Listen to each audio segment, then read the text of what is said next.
Caring for your washing machine keeps your machine looking sleek and working like a champ. Let's walk through it together with a little help from our buddy Cliff. When it comes to the exterior, spills are no big deal. Just wipe them away with a damp cloth. Most models have a removable dispenser drawer for detergents and softeners.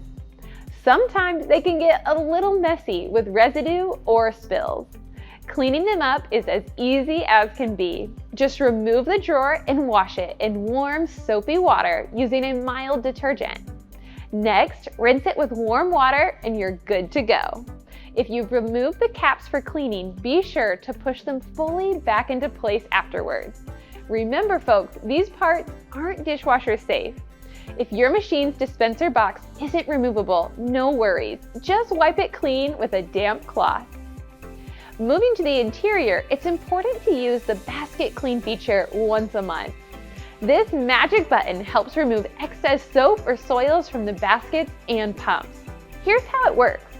After removing all the clothes, select the basket clean cycle. Open the washer lid and pour in 1 cup or 250 milliliters of liquid bleach or another washing machine cleaner into the basket.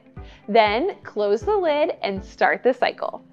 When the basket clean cycle is running, the display will show the estimated cycle time remaining.